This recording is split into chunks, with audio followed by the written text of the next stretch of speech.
Saya adalah warga Jawa Barat yang seringkali mendapat cerita bahwa pemimpin daerah itu adalah pemimpin yang sangat baik, sangat amanah, kemudian dekat dengan rakyat, dan tentu saja jauh dari korupsi. Dan karena itulah saya menjadi kaget ketika saya menemukan ada berita di Kalimantan Timur, ada seorang gubernur yang meminta atau bersiap-siap untuk mendapatkan mobil dinas seharga 8,5 miliar rupiah. Mobil dinas itu berarti 2 kali lipat harga dari Lamborghini Hotman Paris Hutapea. Sangat luar biasa sekali. Ini saya bertanya-tanya bagaimana mungkin anggota DPRD-nya, bagaimana mungkin rakyatnya, bagaimanapun pemimpin-pemimpin dan pejabat yang lainnya kok bisa setuju dengan anggaran mobil dinas yang sefantastis itu. Padahal kalau misalkan kita melihat dalam peraturan pemerintah nomor 27 tahun 2014 tentang pengelolaan barang milik negara atau milik daerah, itu ada sebuah catatan bahwa barang milik daerah, termasuk mobil dinas tentu saja, itu harus dikelola berdasarkan asas efisiensi, efektivitas, dan akuntabilitas, dan kepastian hukum. Jadi di tengah-tengah Pak Prabowo Subianto yang sedang menggalakkan efisiensi, di tengah keprihatinan masyarakat Indonesia, di tengah banyaknya kemiskinan di Kalimantan Timur, tiba-tiba gubernurnya jreng menggunakan mobil mewah hanya sekedar untuk dinas. Dan yang lebih meracuni pikiran saya, itu adalah argumentasi-argumentasi yang diajukan terkait dengan kritik terhadap mobil dinas itu. Jadi, argumentasinya yang pertama itu adalah Kalimantan Timur adalah etalase Indonesia. Jadi, dia harus nampak keren dan gagah. Ingat, Kalimantan Timur ini etalase Indonesia. Jangan saya disuruh pakai kijang deh.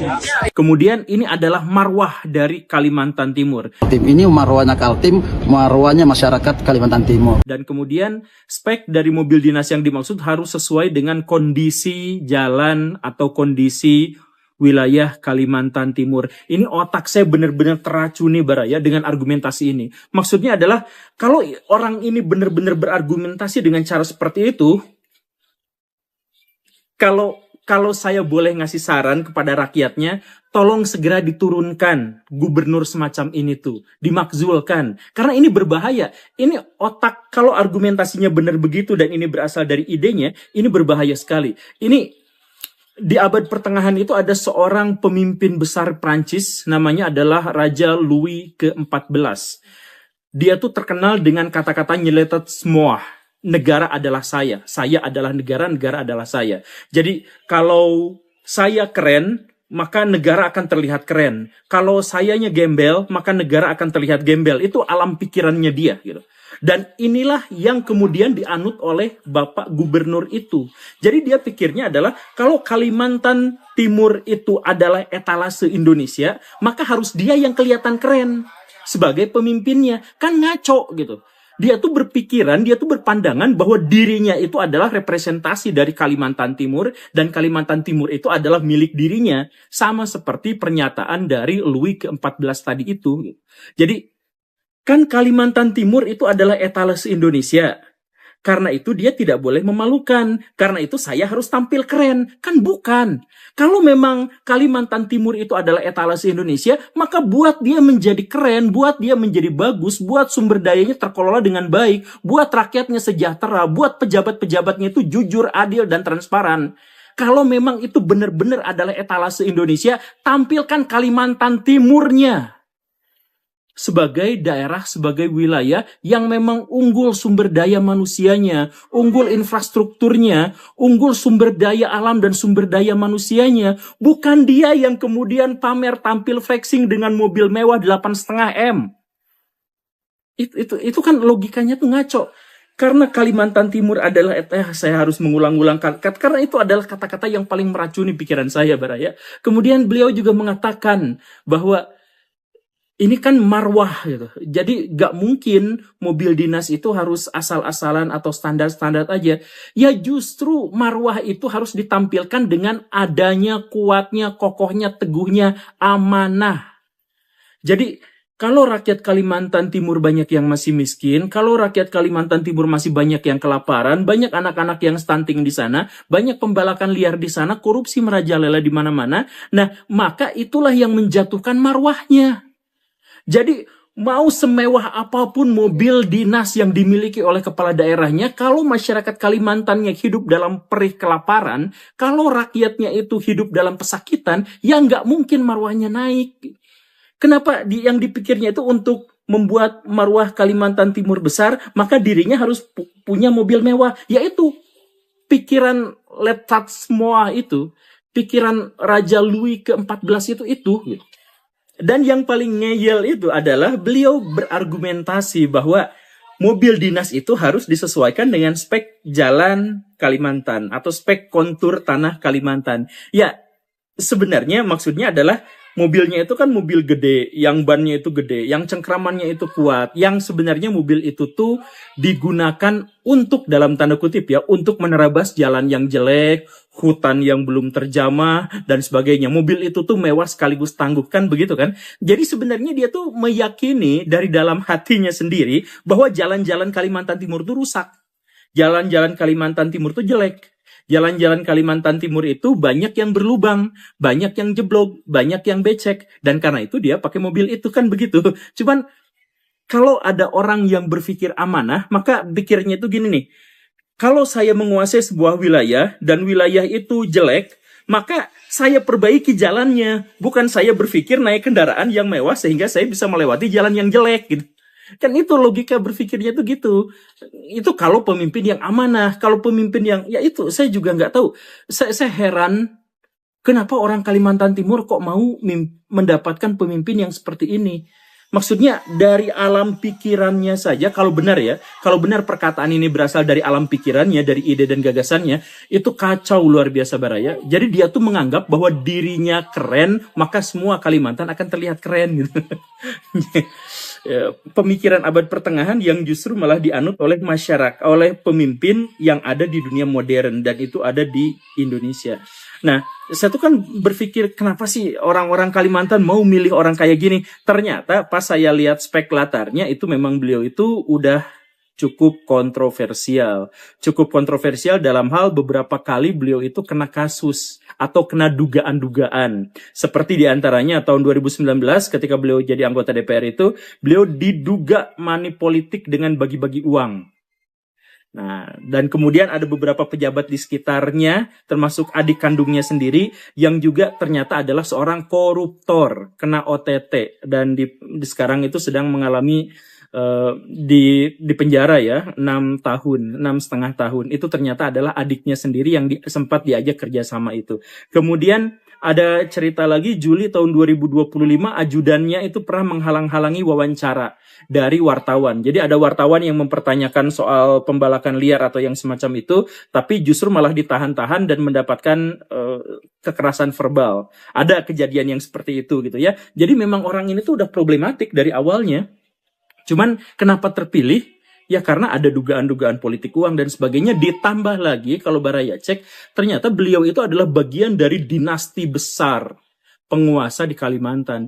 Ini saya tuh beberapa kali ke Kalimantan dan saya tuh menemukan keluhan-keluhan masyarakat itu selalu sama, bahwa pimpinan-pimpinan mereka tuh seperti mafia gitu. Jadi itu aja gitu orangnya tuh. Satu keluarga besar atau dua keluarga besar yang dulunya adalah pengusaha kaya raya, entah halal atau haram, tapi pengusaha kaya kemudian masuk ke jalur politik. Dan Pak Gubernur Kalimantan ini ternyata juga memiliki anggota keluarga yang banyak diantaranya juga adalah pejabat-pejabat tinggi negara.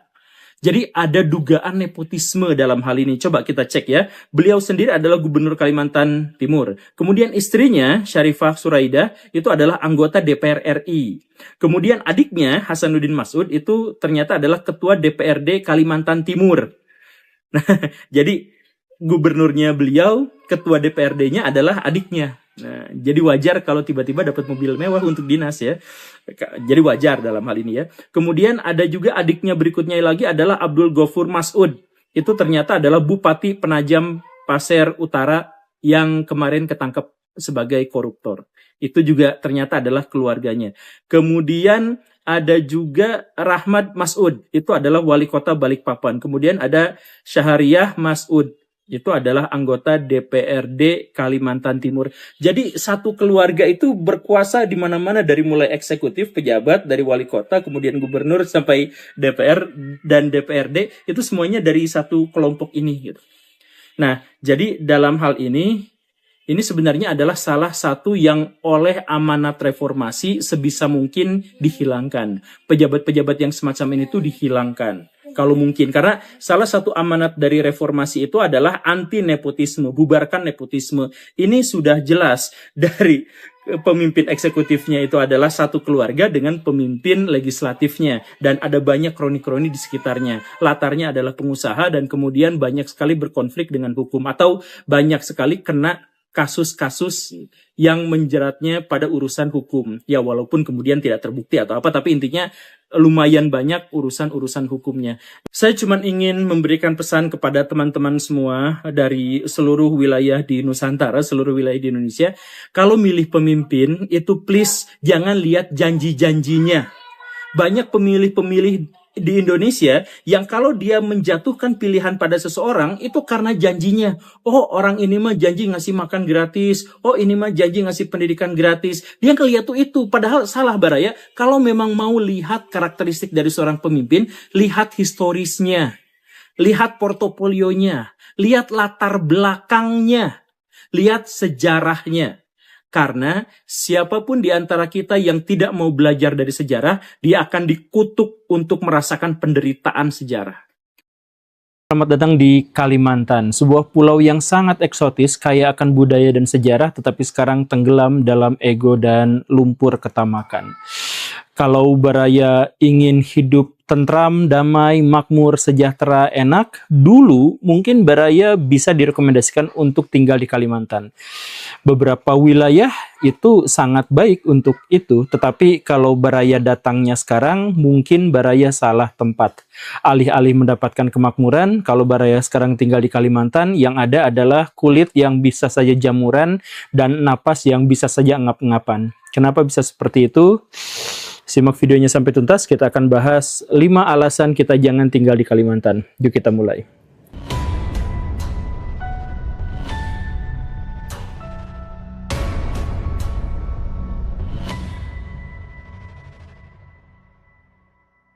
Salah satu alasan kenapa kita harus mempertimbangkan kalau kita mau tinggal di Kalimantan itu adalah karena di sana itu banyak sekali pejabat-pejabat dan penguasa-penguasa yang tidak baik.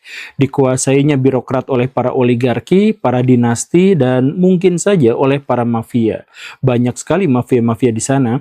Saya tidak akan menyebut mafianya seperti apa, tetapi ada dinasti yang cukup terkemuka akhir-akhir ini di Kalimantan. Kita sebut misalkan namanya adalah Pak Rudi Masud. Nah, Pak Rudi Masud itu adalah gubernur Kalimantan Timur. Dan lihat Baraya, apa saja istrinya adalah anggota DPR RI. Kemudian kakaknya itu Hasanuddin Masud itu anggota DPRD Kalimantan Timur. Kemudian kakaknya yang lain lagi namanya Pak Rahmat Masud, beliau adalah wali kota Balikpapan. Kemudian kakaknya yang lain lagi itu Sariahah Masud itu adalah anggota DPRD. Kemudian adiknya Abdul Ghafur Masud itu adalah Bupati Penajam Pasir Utara. Kemudian keponakannya itu adalah ketua Kadin. Nah, jadi dari satu pejabat aja kita menemukan bahwa beliau itu punya keluarga yang sangat banyak, dan dari keluarga-keluarga itu jadi pejabat semua. Ini bisa diindikasikan sebagai politik dinasti. Bisa kita bayangkan betapa bangganya sang ayah ketika menemukan anak-anaknya jadi pejabat semua. Ya walaupun ada beberapa di antaranya yang kena kasus korupsi dan ditangkap KPK gitu ada.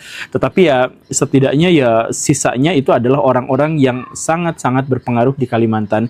Nah, Baraya kenal kan Pak Rudi Masud, ya itu yang kemarin itu ingin punya mobil dinas yang harganya 8 kali lipat lebih mahal daripada harga di mobil dinas Pak Prabowo Subianto. Nah, bukan hanya itu, ketika beliau kemarin itu digeruduk oleh netizen karena gara perkara itu, perkara mobil dinas, sekarang beliau juga nampaknya diciduk lagi sama masyarakat, sama netizen karena berupaya untuk merenovasi rumah dinasnya seharga 25 miliar rupiah. Renovasinya ya, renovasinya bukan bikin, bukan beli, tapi renovasi rumahnya dan rumah wakilnya dan seterusnya itu 25 miliar rupiah.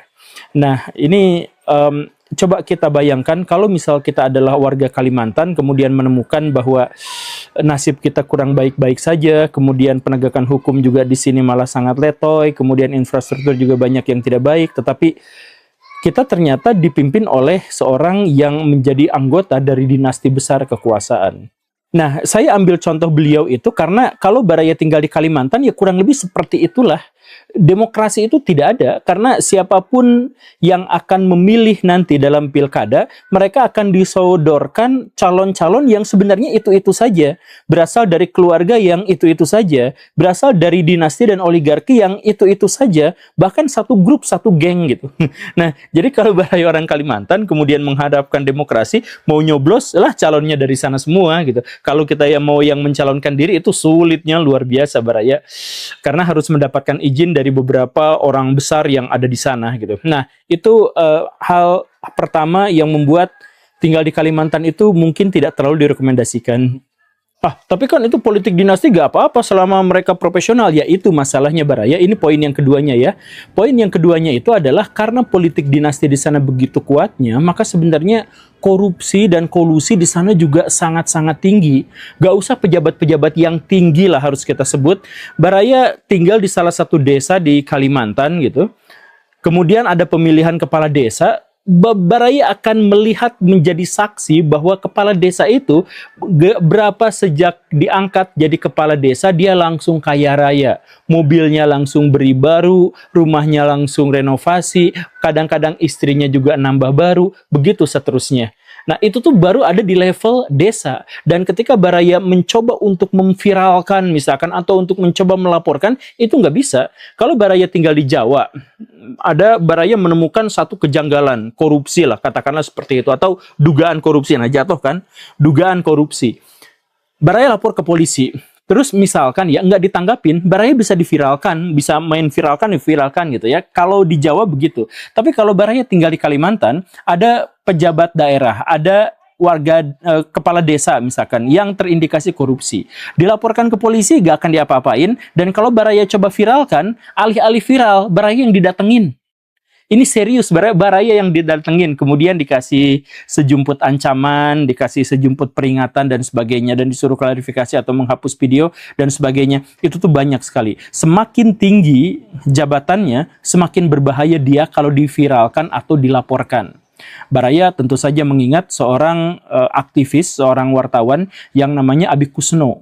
Nah, Abi Kusno itu sampai, saya mohon maaf ya, coba dimutilasi hidup-hidup Baraya, itu sampai kulit kepalanya itu terkelupas. Gara-gara apa? Gara-gara beliau menceritakan, membongkar skandal yang terjadi di Tanjung Putin, Kalimantan. Di mana itu yang sebenarnya adalah daerah konservasi, itu banyak penebangan yang ada di sana. Pelakunya itu orang besar, yang sekarang masuk deretan 9 haji itu.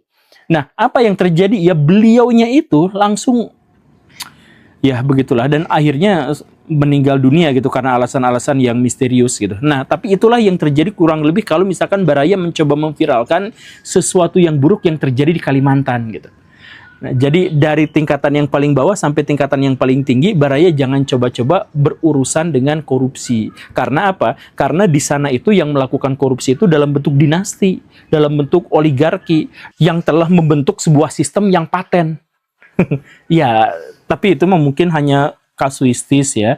Ya, Baraya silakan cek aja ke sana, atau Baraya langsung datang ke Kalimantan, atau Baraya bertanya sama orang-orang yang ada di Kalimantan. Kalau saya sih sudah beberapa kali mengatakan ini, bertanya dengan ini, dan mereka semua mengkonfirmasi apa yang saya sampaikan gitu. Itu masalah kedua yang ada di Kalimantan. Kemudian masalah yang ketiga itu apa? Masalah yang ketiga yang ada di Kalimantan itu adalah iklim di sana tuh ekstrim Baraya.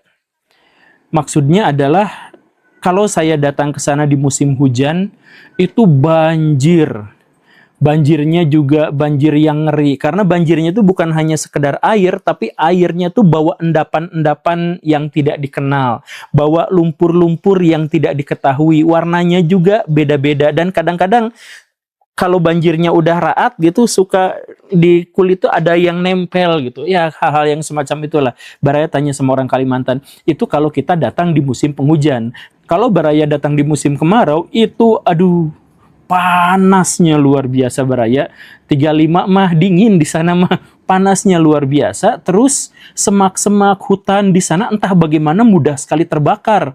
Dan setiap musim kemarau itu pasti banyak asap-asap yang bertebaran di mana-mana. Karena apa ya? Karena banyak yang kebakaran. Saya jadi khawatir kalau El Nino Godzilla terjadi di situ, aduh bisa kebakarannya tuh ngeri gitu. Jadi Kalimantan itu sama seperti kita hidup di Merkurius gitu. Kalau lagi panas, kepanasan banget, kalau lagi hujan, kebanjiran banget. Ya, dan itu tuh bukan asli Kalimantan. Kalimantan yang real tuh nggak gitu, Baraya. Kalimantan yang real itu adalah hutan hujan tropis yang sehat. Jadi hutan hujan tropis yang sehat itu tidak memungkinkan untuk terjadi kebakaran hutan bagaimanapun ceritanya gitu. Nggak mungkin. Nah, di Kalimantan kalau musim panas kebakaran hutan, musim kemarau kebakaran hutan, dan itu disebabkan oleh apa? Oleh manusia. Di antaranya salah satu yang paling ekstrim terjadi di Kalimantan itu apa? Illegal logging atau deforestasi. Itu saya kemarin ngobrol sama teman-teman Auriga, saya cukup dekat dengan mereka. Mereka itu suka nyuplai data ke saya tentang betapa mengerikannya deforestasi di pulau-pulau di luar Pulau Jawa. Itu ngeri, Baraya. Nah, termasuk Kalimantan. Kalimantan di tahun 2025 itu kenaikan deforestasinya itu sampai 66% dari tahun sebelumnya. Cuman hanya 1 tahun naiknya 66%. Coba, sengeri itu, Baraya. Jadi kedepannya kayak gimana ya? Silakan Baraya pikirkan, tapi itu adalah salah satu alasan saya tidak merekomendasikan Baraya kalau mau tinggal di Kalimantan menetap gitu ya. Itu alasan ketiga. Alasan keempatnya apa? Alasan keempatnya itu adalah kesenjangan ekonomi yang ekstrim. Yang kaya banget, yang miskin banget gitu. Sampai keinjek sama orang lain aja nggak kelihatan gitu saking miskinnya. Di Kalimantan itu seperti itu. Coba sekarang Baraya hitung kurang lebihnya seperti ini, Baraya. Kalimantan itu kan kaya-kaya. Jadi sumber devisa nasional dari Kalimantan itu sampai tembus 10%. Tetapi penduduk di sana itu hanya 6% dari populasi nasional. Nah, pendapatannya 10%, tapi penduduknya hanya 6%. Artinya apa? Artinya sebenarnya mereka itu lebih kaya daripada rata-rata penduduk di pulau yang lain seharusnya. Bahkan dalam kurun waktu tertentu, penduduk di Kalimantan itu PDB per kapitanya itu sampai 2 kali lipat daripada rata-rata PDB nasional. Itu mencapai 150 juta per tahun, padahal rata-rata nasional pada waktu itu tuh hanya 70 ke 80 juta setahun gitu.